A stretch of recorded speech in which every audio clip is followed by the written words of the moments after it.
It is far too easy to get them to pay attention, enraptured. They hang on my every word and follow my every move. All of it would have been stifling had I not grown used to such stares. Most are respectful, some are hostile, if we are honest, and a few are downright inappropriate.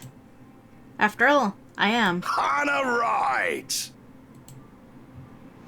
There's a moment of agitation as a familiar, but less than welcome face approaches me with a suggestive smirk on his face.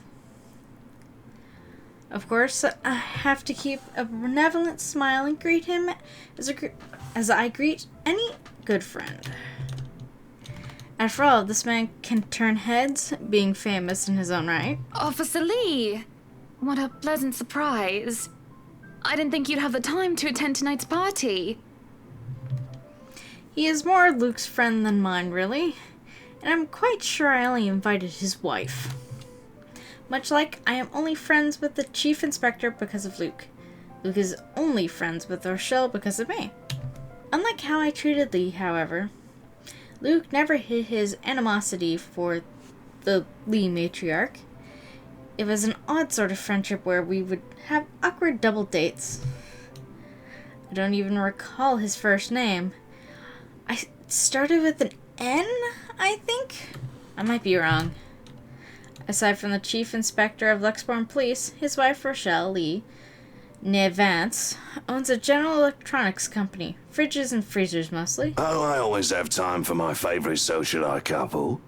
Might I say, you look positively ravishing tonight. I see the husband isn't with you.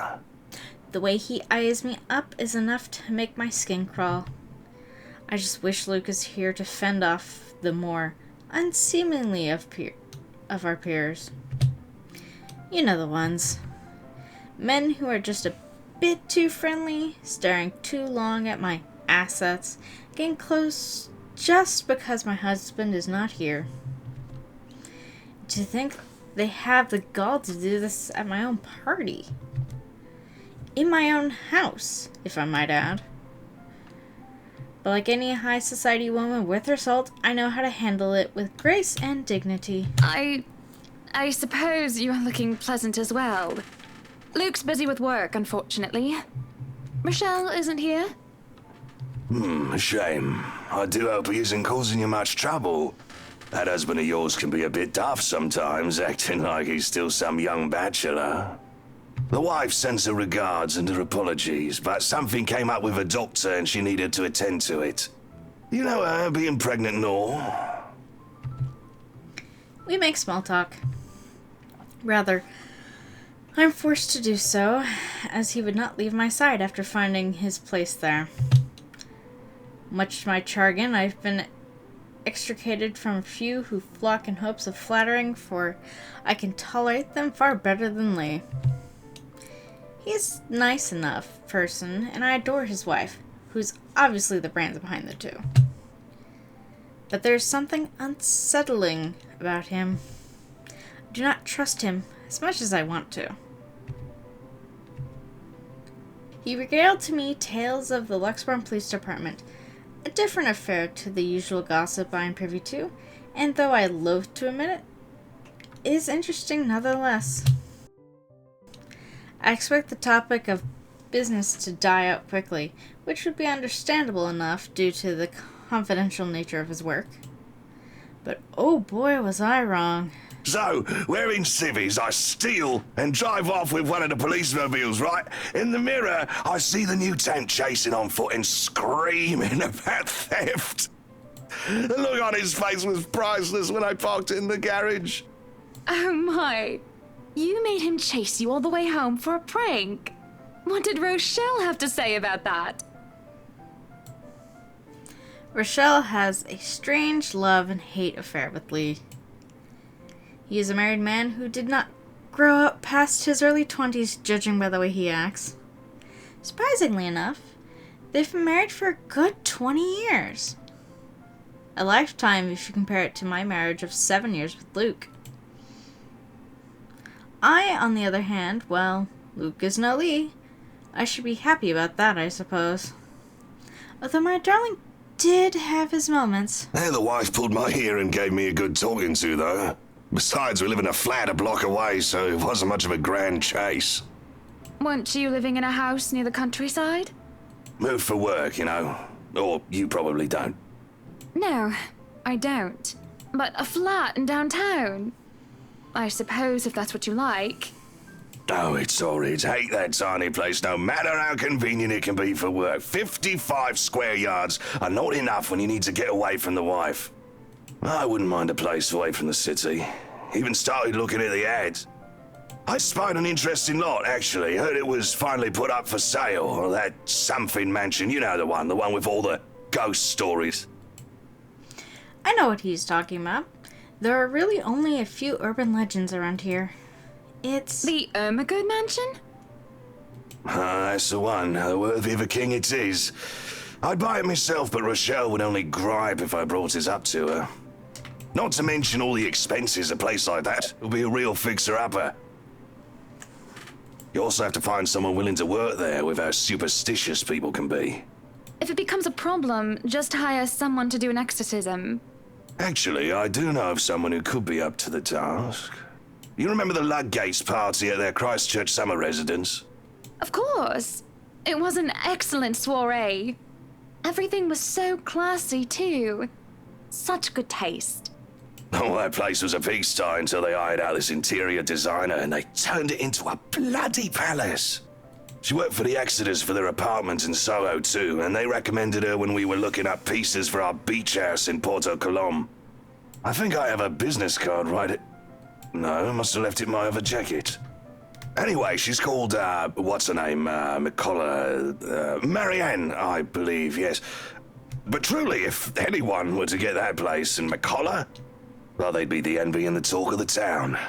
Well, if you put it that way, I might just snatch it up for myself.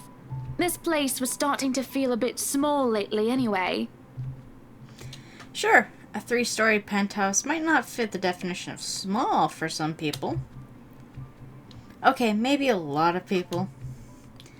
But it isn't big enough to have grand parties in. As it is, I only invited about 30 people to this one, and it already feels cramped in here. It certainly would be nice if I didn't have to ride an elevator up and down several floors before I can get anywhere as well. All Luke's words, and not mine. Besides, I've been looking for a good anniversary gift. Luke might like this one. Where is he anyway?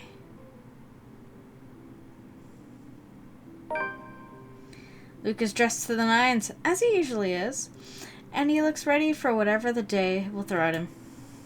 His butler and valet wait at his side, just in case he isn't ready as he looks. Oh, sure, this is normal. What is confusing me is the fact that he is on his way out of the penthouse, considering we won't have anywhere to go until much later. Where are you going? I am to attend the Triad Autumn Tasting. I do believe I informed you of this 2 weeks ago. Yes. And might I remind you that I had stricken that off your schedule? Because 1, the doctor told you to stop consuming so much alcohol. And 2, I informed you a few days ago about the open house we are going to attend in its place. I've even found this marvelous interior designer, Mary Ann McCullough. It's a 3.5-hour drive to Cardiff. I don't have time for this. This is like that little party you threw all over again. You don't inform me of it, and you expect me to stay and be a gracious host when I have business elsewhere. You know how I operate, Hannah. Unless this was penciled in, I am sticking to my schedule. If I may intrude, the madam is correct. Your physician did insist you moderate your drinking, unless you wish to incur acute pancreatitis. And you did have this open house penciled in last Wednesday morning. Bullocks, I don't remember doing so.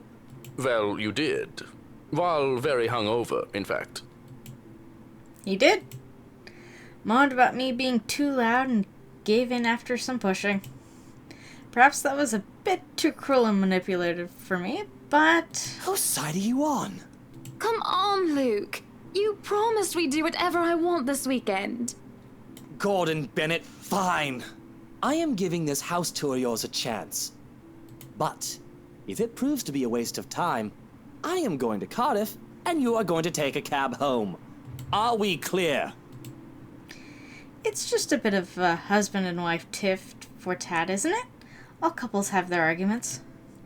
Once the honeymoon phase is over, as they seem to call it, reality sets in that you and your partner might not always see eye to eye. Perhaps it has been the years. 7 of them is nothing to scoff at. I just cannot bloody believe I agreed to this. I was really looking forward to the triad tasting. Though sometimes I think it's something a bit more than just simple disagreements. I have to stop myself from wondering where we went wrong. There's always the Triad Christmas tasting in Manchester next month, and that'll only be an hour and a half drive. Have I been neglectful? Have I offended? Have I acted shamefully? Yes, but Cardiff. Certainly, any problem can be discussed, as long as he doesn't turn me away. Well, there goes my good mood. Are you happy now, Hana? Why must he treat me this way? Remain silent or defend self? Fuck it, defend self. Yes, I am very happy, Luke. Because for once in a very long time, we are doing what I want. I'm ecstatic. Understood? And this would be perfect if you stop acting like a child who needs their nappy changed. We will be leaving after lunch for the Ermengarde mansion. You are going to park your rear in the car and keep mum. And you are going to behave during the tour. Needless to say, Luke looks a bit shocked at my little outburst. He opened and closed his mouth a few times, struggling to reply, before he crosses his arms to look like, well, a moping child. Any more rules for this little excursion of yours, Your Highness? No wine. No wine? Unacceptable! I am already not allowed to the tasting, and you would deprive me of that simple pleasure? If I see you take one sip today, I will put the stocks under lock and key. Do you understand me? Don't forget the bottles he keeps in his dresser. Whose side are you on? How many times in one day can you ask that? As many times as I need you, traitor. The ride to the mansion is quiet, with Luke having stared out the window the entire way, not paying attention to anything around him. Meanwhile, I am conflicted. I don't know if I should apologize for changing his plans like that. But by the time we arrive at the mansion and I see his eyes light up in genuine interest, apologizing is the last thing on my mind. The whole affair with the Ermengarde mansion is certainly an interesting experience. The place has been renovated and restored by the owners to what they claim to be acceptable standards. The mansion itself looks like something befitting a fairy tale or a period piece. It is tastefully decorated and, with a little bit of love and attention, I'm sure it can be a place Luke and I can call home. And the number of other prospective buyers that have come from the powerful and wealthy of Luxbourne certainly do not disappoint, marking this estate as prime property. The Lears are amongst the group who went with the Rose Woman, and I saw a few other notable faces, though I did not really feel like mingling. Unfortunately for every one of them, the Wrights are interested in buying. What's been bugging my mind, however, is that Isabel. What is her problem? I still don't quite understand what is happening.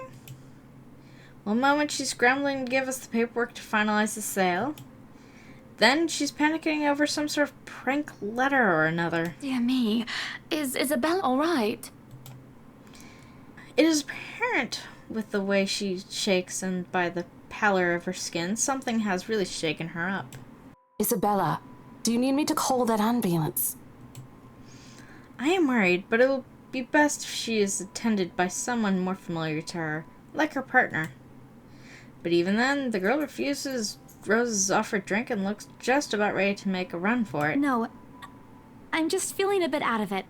Excuse me. I'll be back. I just need to catch my breath. And she does so, just as I predicted, and her partner follows like a concerned mother.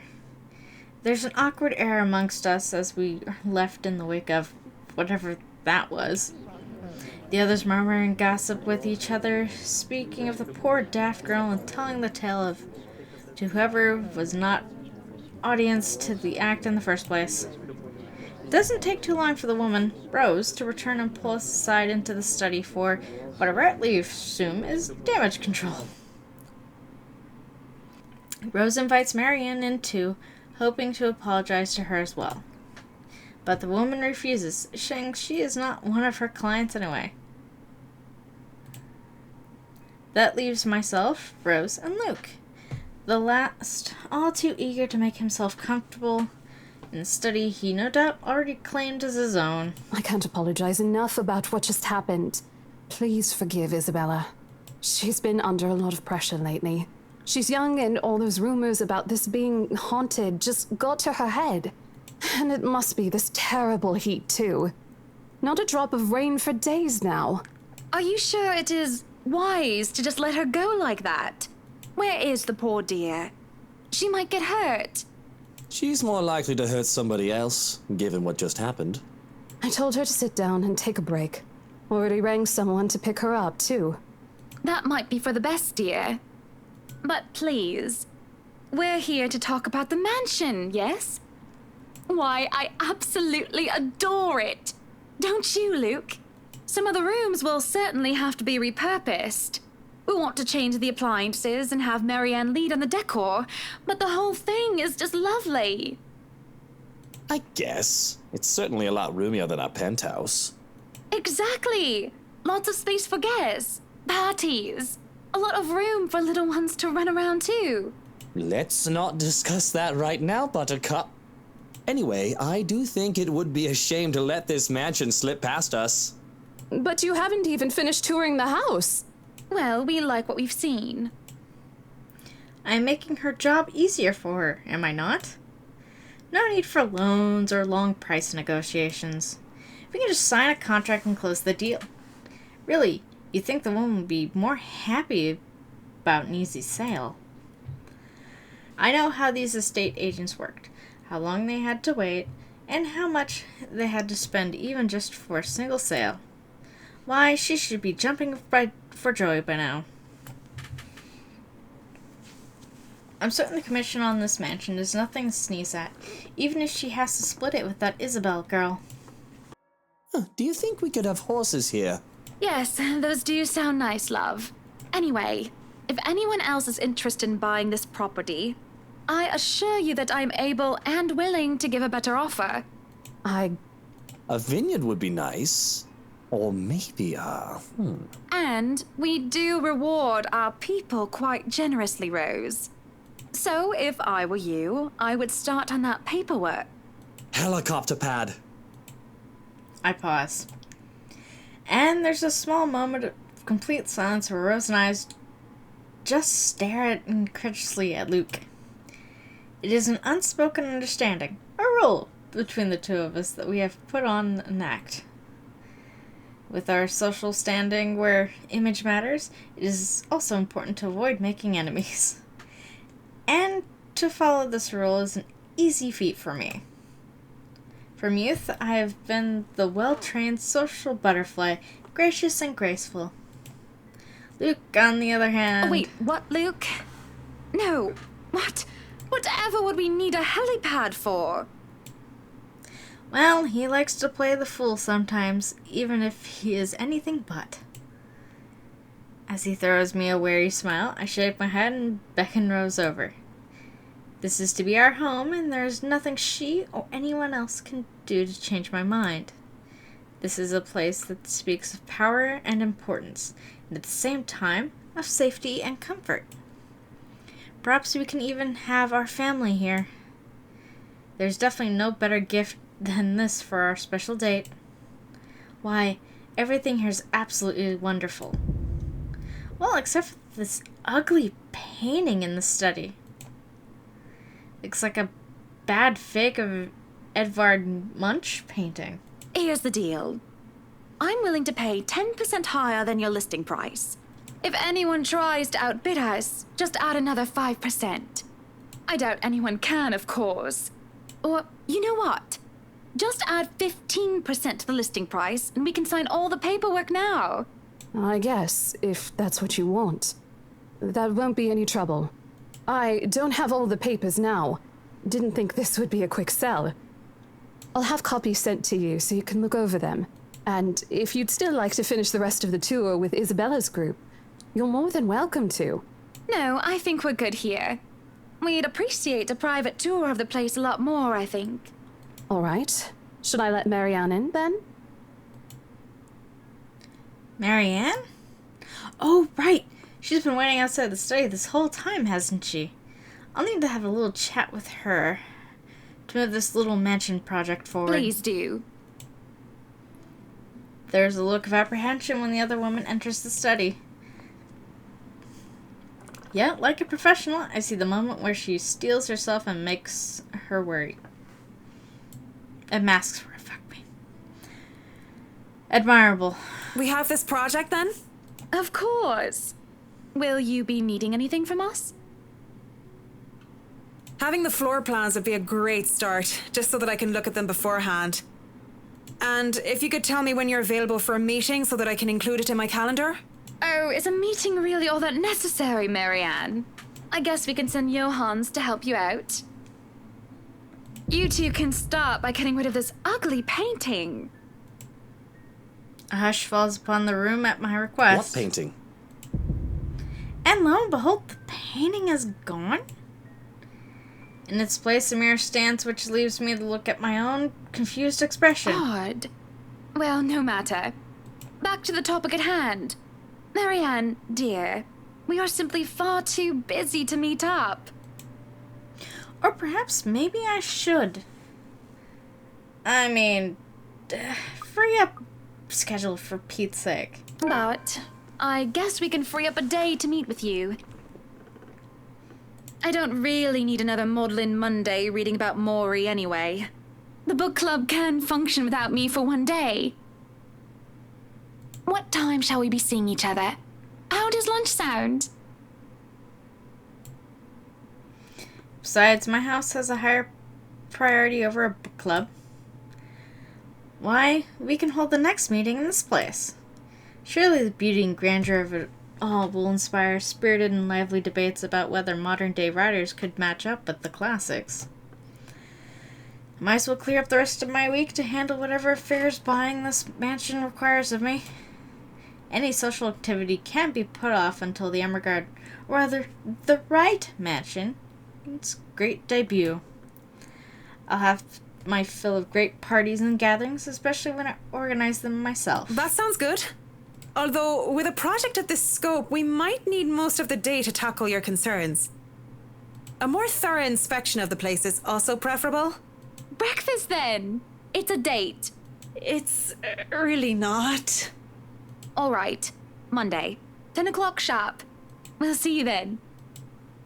Actually, Marianne suggested that we meet at 9, but who is even awake at that unholy hour? I was lucky enough to wake up this morning before Luke went all the way to Cardiff. We say our goodbyes, shake hands, and make it clear without outright saying it that we now own this house. By the time we left the mansion grounds, sunset is almost upon us. So, you really want to buy this place then? That's a bit of a big impulse buy, even coming from you. Not that I'm complaining. I feel elation when I hear those words from him. It's not every day one is able to please someone like Luke. He gives away false flattery to sway those who starve for his attention and approval. But in the privacy of closed doors, he would often express his grievances. He neither censored himself in front of me, nor spared me from his criticism. You have been saying the penthouse was getting a bit too small for you. Happy anniversary! Oh. That time of the year already? He forgot about it last year, too. I understand that he's a busy man, but... Is that why you want to buy it? Yes. You don't like it? I do. But I remember you used to talk about how you wanted to live next to the beach. Botany Bay, Kent. I remember the sea, the water stretched on for miles and miles, as far as the eyes can see. As a kid, I loved our beach trips, swimming all day as much as I could. I was a well-behaved child. The only time I was ever truly difficult was when I refused to get out of the waters, even when my fingers had gone all wrinkly. And even when they managed to pull me out of the water, there were always sandcastles. The day before we married, I told Luke I wanted a house on the beach and a dog. And a kid or two. None of those came true 7 years later. That was a childish dream. Living next to the beach is so impractical if you really think about it. I don't know. It's not a bad thought to see you in a bathing suit every day. Maybe another time, love. We still have forever, don't we? He says nothing, only grabbing my hand and holding it tight, as we spend the rest of the ride home in silence. I miss the sea. Sick and hovering over the loo at 3 in the morning, the picture I paint right now is hardly glamorous. A horribly fishy taste is left in my mouth as I throw up what I had for dinner, and I hate the acrid stench that fills the lavatory. The burning sensation at the back of my throat is no help whatsoever. I can feel another wave of nausea coming up to me when the door opens. Hannah, what are you doing so early out of bed? I'm fine, love. I must have just eaten something bad. And that's all I managed to say before vomiting again into the porcelain throne. Lovely. Just go back to bed, Luke. I'm going to clean up here. I refuse to look at him. I don't want him to see me like this. The last time I've had a horrible morning retching into a toilet was during my college years, being the life of the party. Thoughtless and shameless, I had thrown away months of frivolous merriment and pointless hookups. I didn't even retain any of the connections I made from that time. Sure, they still know me, and I still know them, and we still do business from time to time, but I've lost touch with anyone who I didn't see on a daily basis. I hardly have any of the friends I had when I was still Hannah Evans, teachers, fellow university students, drinking buddies, and old conquests like Jack. No, don't touch me, sweetie. It's disgusting. I'm disgusting. Luke sits down next to me on the toilet floor to hold my hair even as I cough up more fish. He wipes the vomit away from the corner of my mouth and just stares. Do I need to fire someone? I don't feel sick. Just feeling a bit under the weather, dear. It's been unbearably hot as of late, hasn't it? I do wish it would rain. Are you sure it wasn't those sweets? I told you not to eat those sweets. Maybe. Well, don't laugh. Well, I can't help if you make that sort of face. He starts chuckling, and soon enough, he's in a fit of laughter. The scene happening next to a loo filled with sick just makes the whole thing bizarre, and it nearly makes me start giggling as well. I try to stifle it, though, as I smack him on the shoulder. I'm not making a face, Luke. Stop laughing. Shut up. When he won't stop laughing, I let myself go as laughter bubbles from my own throat, and I forget whatever ill feelings plagued me. We are just husband and wife, laughing together at a funny face, the little things in life. I let myself go because I know that these moments will not last forever. But if I just know the terrible things that are to come for us, I would have wished what everything I have then and there, that the laughter stayed. Up, higher. Come on now. The place is bustling with movers carrying furnishings here and there, along with several trunks and personal belongings taken from our penthouse. Luke watches them like a hawk, making sure nothing is handled carelessly or gets stolen. Careful now. I know your pictures are framed by cheap plastic, but those are framed by African blackwood and are one-of-a-kind commissioned paintings. Each one is easily worth a lifetime of what you lot make. Luke, Do the dishwashers go into the kitchen or the butler's pantry? Pantry, Buttercup. Careful, that's Emma. No, you there, put that down. You do not manhandle a Napoleon Abueva. I can see the exasperation, and I have to send the foreman an apologetic glance. Even Johannes rolls his eyes as he goes by. Considering Luke is always like this during a project, Johannes and I have gotten used to it. Poor Marianne, on the other hand, looks a bit stressed at seeing a gigantic mess before quickly going back to work. Everything just has to be perfect, exactly the way he wants it. One little thing out of place, one little thing that didn't fit the image he clearly constructed in his head, and Luke gets bent out of shape. Sweetie, why don't we go and sort your suits upstairs? Let Johannes and Marianne and the foreman deal with the rest of the work. We have this, Mrs. Wright. Yes, please do go before a blood vessel bursts. Bloodstains are so troublesome to clean. Taking him by the hand, I lead him upstairs into our bedroom. This place has been arranged first so that we can get some rest, no matter what state the rest of the mansion's in. I'm definitely glad that I can just lie down on a soft, comfy bed after what has been a busy morning. Watching Luke act like his life depended on getting this move done is tiring all on its own. And to think I have a whole day of this ahead of me. Feel the bed dip beside me as Luke sits down with a sigh. Well, I can't wait for this to be over. I don't know. It's fun seeing you all fired up. Here at home and not at work, you know. You know I can't always be home, Hannah. I have a company to run, unless you've forgotten. I haven't forgotten. You're the one who insists on being there to make sure each and every little thing is under control. I just really miss you sometimes, and I wish you were at home more often. Why, if you're not careful, I might go a bit loopy and I'll start bringing cats home. And soon enough, one day you'll find yourself going home to a farm just filled with felines that follow you everywhere. Oh, don't bluff. The things would shred up your precious furniture. Besides, you don't even like cats. True. Dogs are infinitely superior, of course. But what about the wet dog smell? The mess? I'm not cleaning up after a mutt, no matter how cute. If you think about it, a cat would be better. We laugh. It's not always that we can just lie down and talk about these sort of things. To joke around as if we're teenagers again, with very little problem in the way of responsibilities and roles. To hear his genuine, honest-to-goodness laughter is a rarity. This is just the second time as of late, and I can only see it as signs of good things to come. All good points. I guess we could just have kids. That is, if you prefer dealing with soiled nappies and sick as opposed to dead birds, mice, and litter boxes.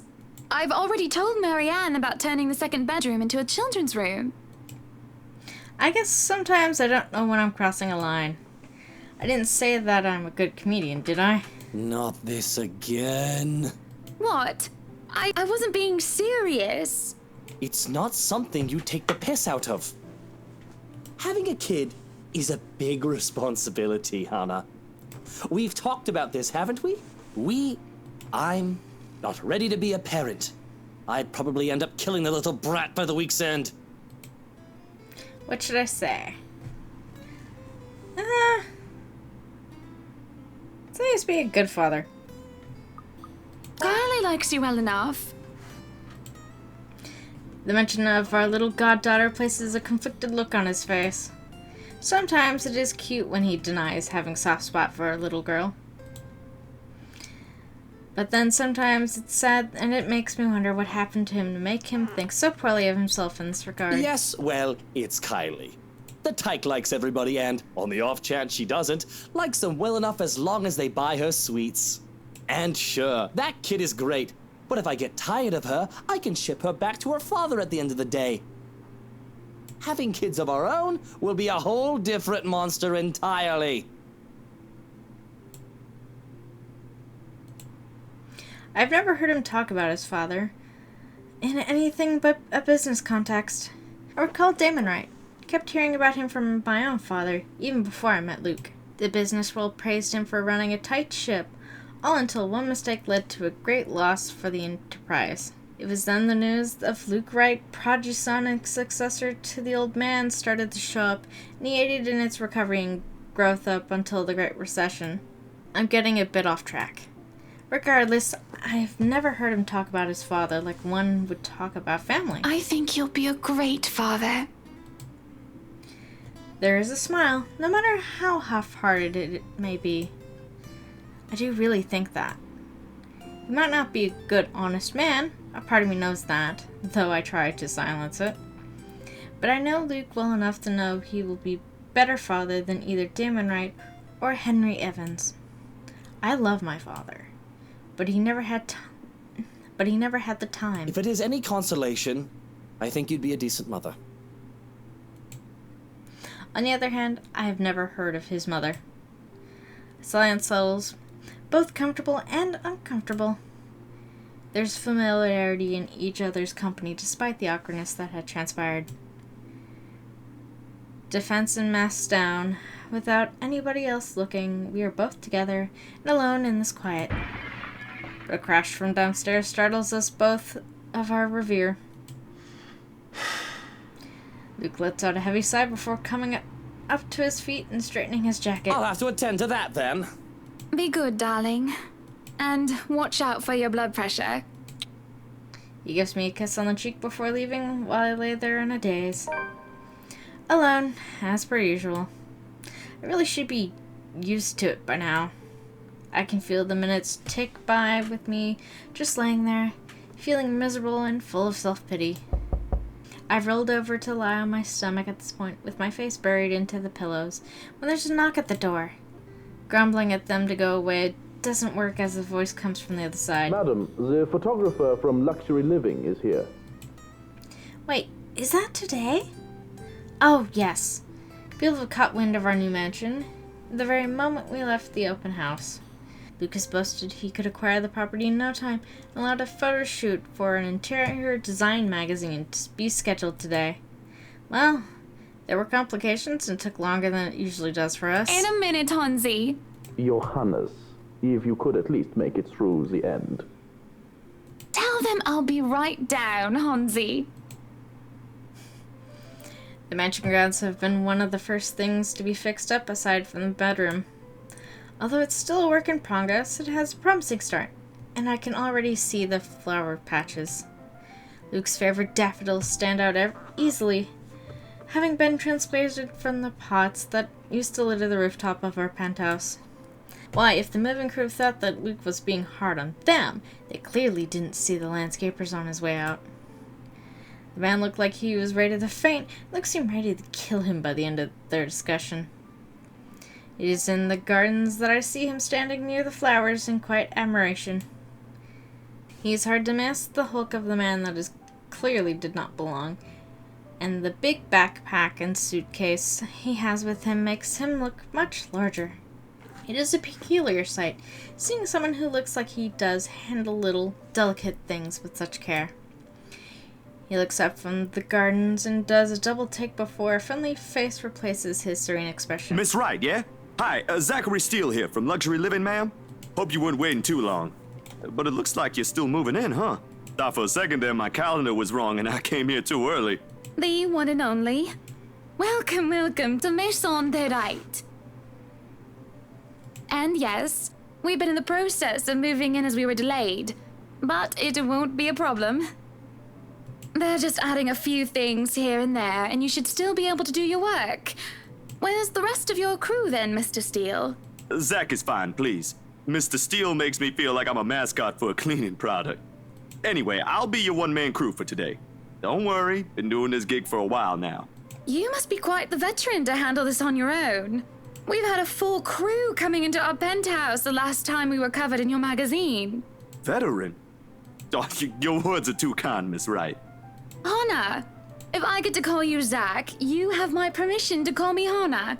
Alrighty then. Anyway, I'm no veteran, but I know my camera well enough to make sure this is a good shoot. You can trust me on that, Miss Wright. Hannah.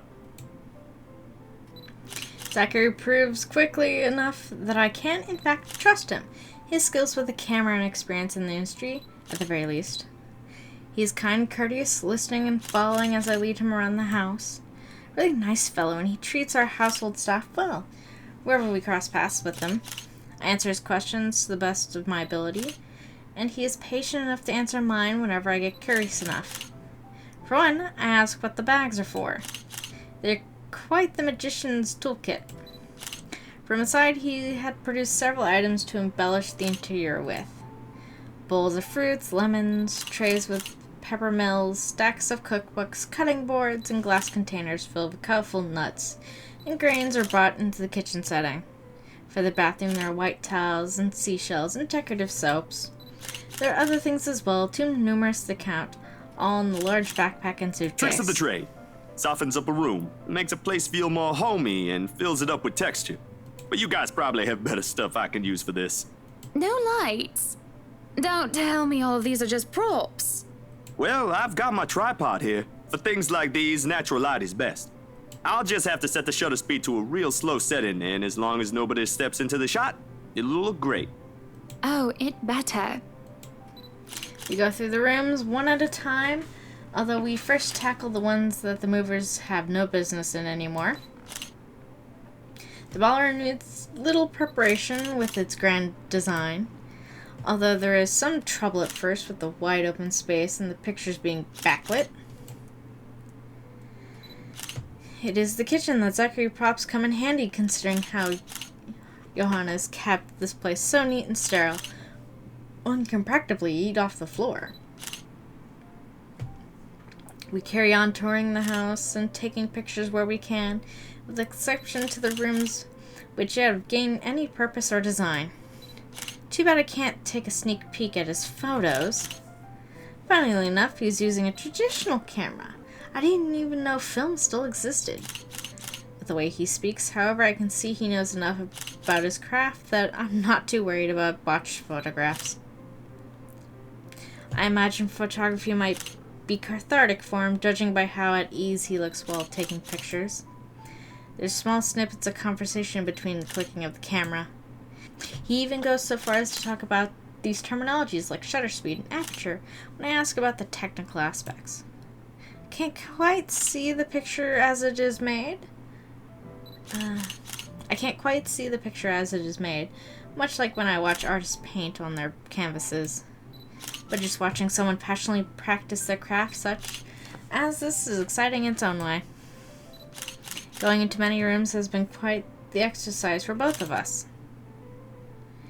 Despite that, he has been so nice, and I find myself putting on my best smile. But it's as we're taking pictures in the foyer that everything comes to a standstill for a moment. Just a moment.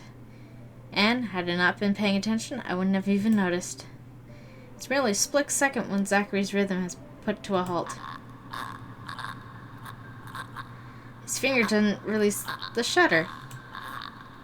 Yet he also doesn't pull the camera away from his face, gaze still firmly fixated through his viewfinder. His hands shake and there's a light sheen of sweat on his forehead. Zachary?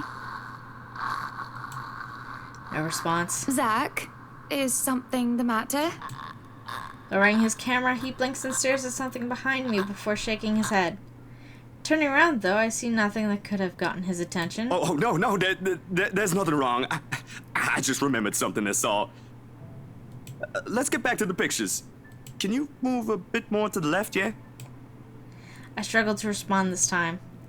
There's a sudden weight on my back and an indescribable tightness around my throat. Everything stops. And everything starts again as I manage to choke out. If you're sure. I don't know what just happened. It was probably just a dizzy spell. I'm fine. And he said he's fine. And we continue at the same pace as before, although there is an unspoken agreement that we will not talk about what happened. So, is this a full-time job for you then? Nah, I just freelance mostly, for magazines, newspapers, and events. So you can't really call it a full-time job. It's fun and it puts food on the table, but it's not what I really want to do. At least, not all the time. What is it that you want to do then? Maybe I'm a bit out of line sticking my nose in other people's business, but I can't help but ask. I regret doing so as I see his shoulders slump, and the easygoing air he has fades away. He looks torn over whether he wants to talk about it or not. Films. Documentaries, mostly. But cinematography is a lot more difficult than photography, right? I was working on this thing, actually. What thing? Well, it wasn't really a big thing. People didn't like Blue Fonzie very much. People don't like a film about colors. I suppose they would have liked Blue Bibby a lot more. Very funny. So, Grand Director, do you want to tell me what Blue Fonzie is all about? He hesitates, but when I refuse to budge on the matter, he gives in and spills it all out. Blue Fonzie, la rue la plus sombre des Britannicus. Dark blue, the darkest hours of Black British. He speaks with passion of one who has gone through the very matter he is concerned with. There is conviction, knowledge, and experience in his speech. Why, I would have told him that he is an amazing speaker if only I wasn't so engrossed in listening. Prejudice and discrimination in schools and in the workplace. Lesser chances for opportunity and higher chances of being treated like a criminal. He spoke of blacks and people of color in general, still being treated like second-class citizens, all because of the color of their skin. It is all just positively riveting. And sad. Comes to a point where he soon loses steam. He looks abashed, realizing that what he has just done. Sorry, I just got so carried away and... It's fine. It is really so fascinating to watch people talk about their passion, after all. You should see how your eyes light up when you speak so fiercely. You do have very beautiful eyes. Uh-huh. Thanks, I guess. I want to say that I understand where he's coming from, but I really don't, do I? I was born with a silver spoon in my mouth, and I've lived a charmed life. It hasn't been perfect, but the difficulties I've been through pale in comparison to what others experience on a daily basis. I still don't know how I would have fared were it any different. Would I still have met Luke, and would he still have loved me, if I was any lesser? What was your home like? These things you talk about. It sounds like you've... Well, I don't mean to pry, I mean. Live with my older sister and my grandparents. We had a shop selling all sorts of things below our flat. And well, I was one of the few non-white, non-British students in class. I didn't get pushed around or anything straight up. Even then, I was one of the biggest kids around, but a pencil and notebook would go missing, you know? Oh, that I knew. Children can be so cruel at times. Of course, it may be a slightly different story when you have personal guards and the stolen item is not a pencil, but an expensive heirloom. So what about you? How you liking your new house? It's pretty impressive. It's nice, I suppose. You suppose? Not big enough? What? No, oh, don't be a bully. It's just that... I understand if you don't want to talk about it. I was a little girl, all dolled up and treated like fragile porcelain, with nursemaids waiting to me hand and foot. All the material possessions anyone could ever want, and I could ask for on a whim, and it would be handed to me just like that. But I rarely saw my parents. Just goodbye kisses in the morning before they went off to who knows where they were needed to next. I saw them more often on the telly or in the papers than I ever did in person. I remember my old house. It was a lot like this one. Big walls and big halls, but nobody in it. Not really. It makes you think how alone you are. Pensive mood overcomes us, and there's a moment where neither of us are sure how to go on from there. Things have gotten a bit too personal, yet it isn't wholly uncomfortable, like as if we've been friends before. Well, that's normal, ain't it? You just moved here. You'll make home out of it yet. He certainly makes it easy to believe that. My childhood home is indeed a lot like this one. Just as large and extravagant, and just as empty. I hope he's right. So, Monsieur le Photographe, you've covered the one and only Ermengarde Mansion. What's next on the agenda? The interview? Boring. It's an interior design and housing magazine. And they want to know what Miss Wright has to say about her interior design and house. Honor Wright thinks she bought a magnificent house that she can certainly brag about. Blah, blah. Boring. You know what they should print more of? I watched an interesting documentary the other day. Bleu Foncé, The Darkest Hours of the Black British. I recommend you watch it. Those are the things that people should know about. What do they care if I use a purple or green bowl of fruit in my kitchen? People, right? Oui. People are shite. What do you think? Do I look good with this angle? I strike a pose while he's being busy, looking taken aback for a moment, probably not expecting me to just go and say such crass words. But he recovers quickly, and after snapping a few shots, he grins. Yeah, vous êtes belle. You want copies of these ones? Yes, please. So, the big boy knows French. You must have wooed a few ladies. Unless you're into gents. Either way, French is, after all, the language of romance. Oh, I don't know about quoting fancy poetry. But I've made lunch for a girl before, and they did like that fancy French cuisine.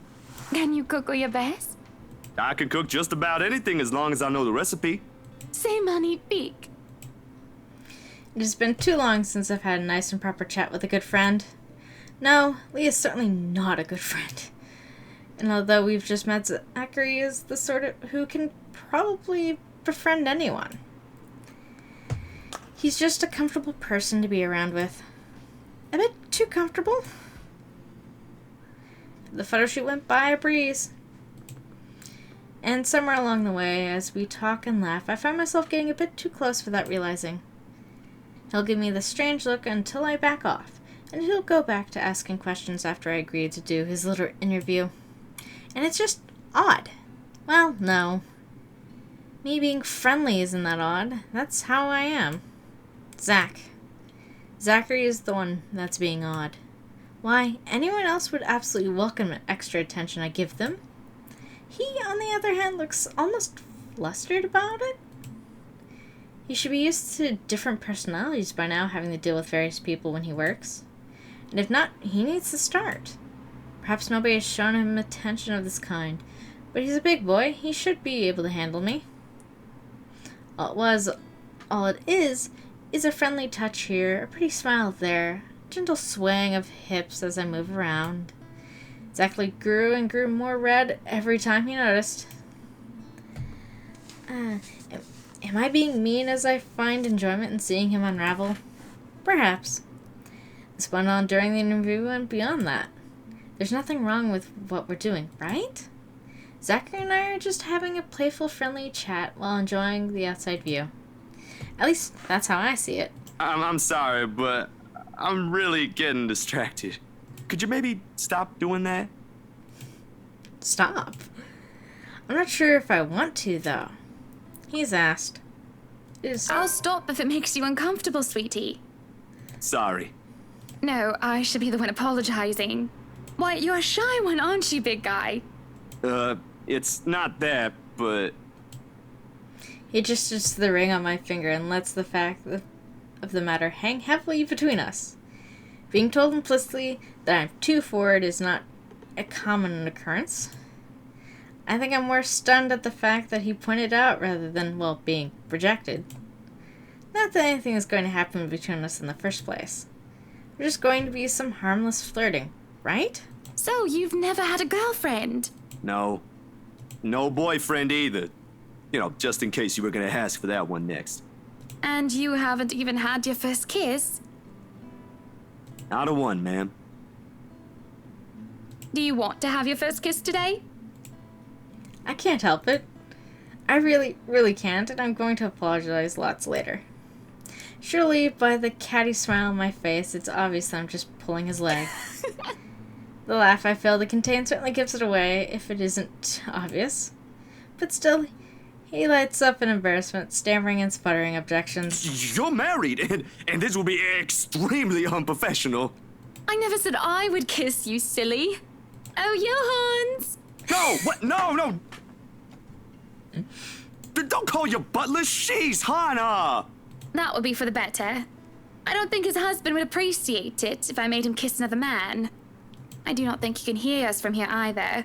But it is hard to think you're not taken, Zachary. Why, whoever becomes your girlfriend will be so lucky to have you. You can cook and take wonderful photographs. Wonderful meals and wonderful memories. I can play guitar too. You can? Oh my. Wonderful serenades as well then. Perhaps I can find a young lady who deserves a fine, strapping young gentleman like yourself. Let's not get carried away. Besides, I gotta be going. It's getting late and I got someplace else to be. A shame. I will be expecting you again soon, I hope. For a copy of my photographs, yes? Of course. I'll even deliver them personally. Just, don't try to make me kiss your butler when I drop by. As fate would have it, that very moment the words leave his mouth, Johannes comes out of the house. Judging by the slight raise of his brows, he has heard only the tail end of the sentence. There shall be no kissing of any butlers under this roof, Danke. But you are not under a roof, are you, Hansi? To my amusement, he takes a step back, safely placing him within the threshold of the foyer and under the roof of this house. And just as ever, he is quick to return with a sardonic reply. I am now. As I was saying, madam, it's about time for supper. Will I be needing to set an extra place at the table? Oh, what? No, I was just leaving, actually. So, you have a good night, Hana. And you too, Hansi. It was nice to meet you, Zach, honey. You have a safe trip. He nods and the grin on his face as we say our goodbyes is the sweetest that I have ever seen. I linger, looking out for him with his relative tiny bicycle, backpack safely secured in the basket by the front, suitcase hooked to the back. I watch as he went down the path back to Anselm Village until he was nothing more than a blip on the horizon. I cannot help the small smile on my face as I go inside for supper. Entering the dining hall causes me so much confusion. It is dark. For a moment I thought the electric work is not up to par. But that's clearly not the case, as every other room is bright and with artificial light. Finding the light switch is a monumental task considering the size and my unfamiliarity with the room.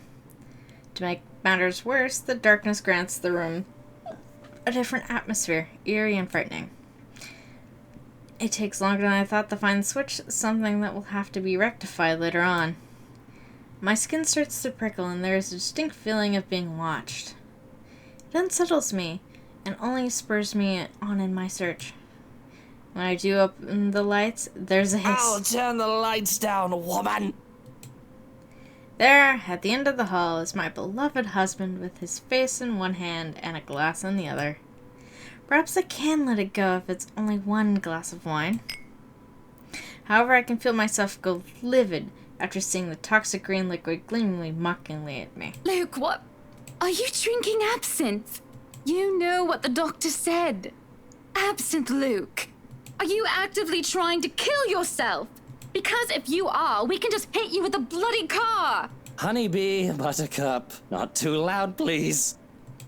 Besides, it's Lelouch, not too strong. Just hair of the dog that bit me. Helps with the hangover, dearest. You drank? When? This morning, love. Don't be mad. I just needed a few drinks, having to deal with those simpletons. And maybe I had one too much. You don't see me whinging about you leaving me to handle them on my own. I had to attend the photo shoot and interview with Luxury Living. You know that. Let's not make this about me, Luke. This is about you and your drinking problem and... Oh, I don't know, Hana, darling. What if my drinking problem, as you like to call it, is linked to you? If we think about it that way, this discussion is about you. That was pretty mean of you, leaving me alone to do all the work like that. You can't use the interview as an excuse either, honey. I was informed the moment your little interview was done. So, what was it then, What were you doing? What's it gonna be? Should I tell the truth or tell a little lie? I'm gonna say tending the garden. I was just tending to the garden, sweetie. You were? For a moment, he looks skeptical. I can tell by the gleam in his eyes and the way he sits up in attention. He thinks I'm lying. But I see no point in bringing up Zachary and agitating him. I did tend the garden for a bit, so it's not a complete lie. Just a little white lie. Besides, I know just how to please him. Sauntering over and circling around him, I place my fingers on his shoulders.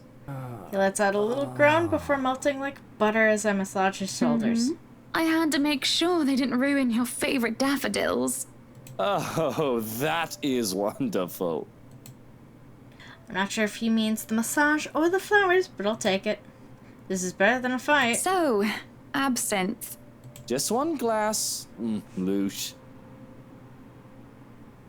I suppose I can let this one go. A bit too late anyway, you've already drank half the thing. But remember your doctor's orders. Yes, I'll try to drink less. Try. Hey, I'm only human. Do you want one? No, thank you. Supper is spent in silence with nothing but the occasional sound of silverware.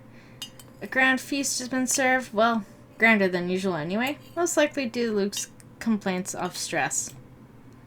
Platter of native oysters for starters, and tranche of turbot with purple sprouting, broccoli, lemon, capers, and anchovy sauce for mains. To finish it all off, black tea and golden syrup sponge pudding with custard. But when our appetites are appeased and the plates are cleared away, Luke stands, kisses me goodbye, and leaves me to stare at my half-empty cup. Lonely as the lull of night, I sit in a house too big and too empty, foreign and unwelcoming. Even with its warm tone and homely decor, it feels cold. There's no need for tears, however. I know I can get through this like every other obstacle I've faced before. This is a minor setback in what I hoped it will be a long and happy life. To remind myself that this place is for Luke and for our future children fills me with a renewed vigor. Besides, it looks like someone is having a cry already.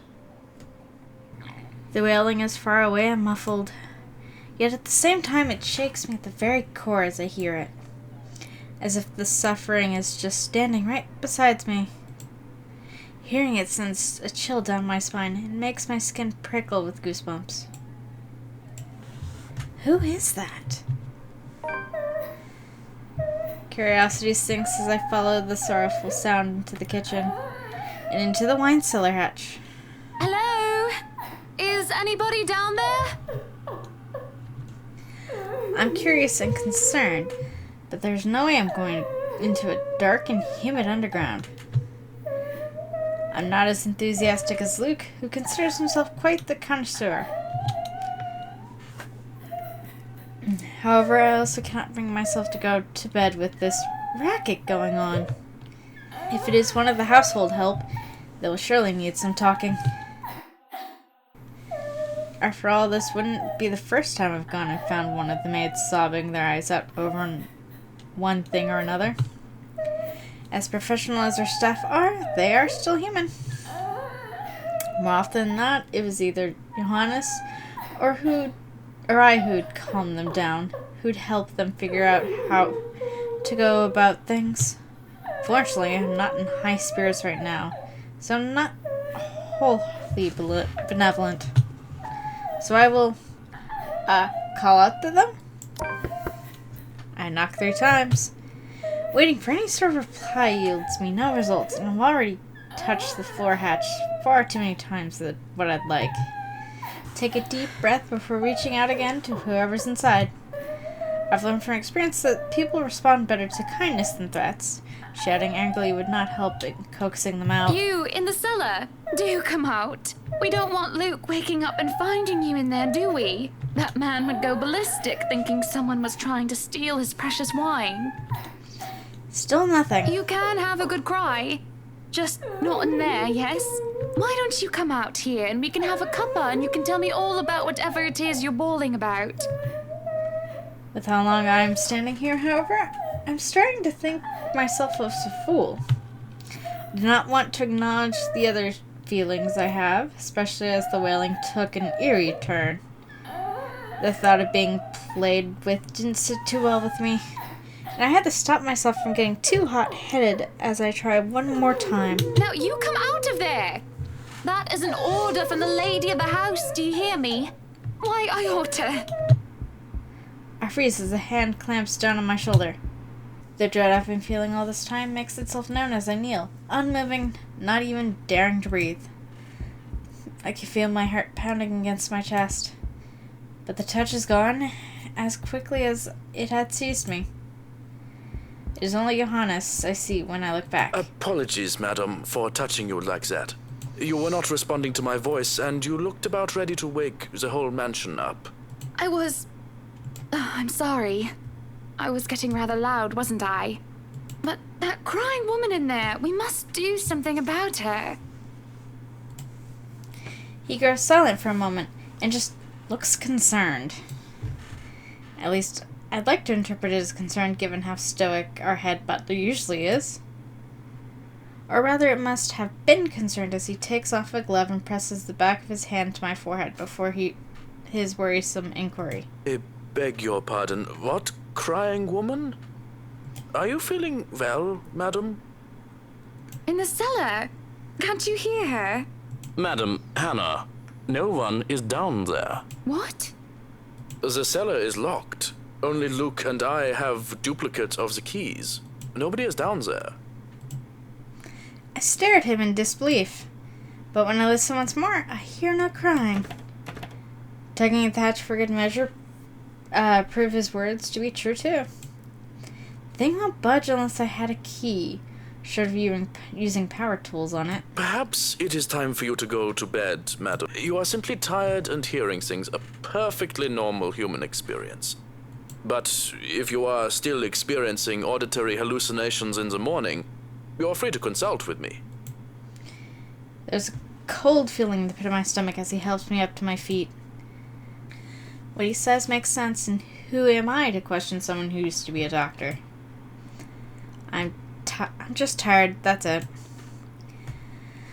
Long day of moving, the interview, dealing with Luke, that has all drained me of any proper sense. Yes, I suppose you're right. I just need some sleep, that's all. Of course I'm right. Go on then. Gute Nacht. Good night, Johannes. Good night, house. It's just fatigue. That's what I keep telling myself, although I can't ignore the strange feeling in my gut. Either there's something wrong with this house, or there's something wrong with my head. Sleep will be elusive tonight.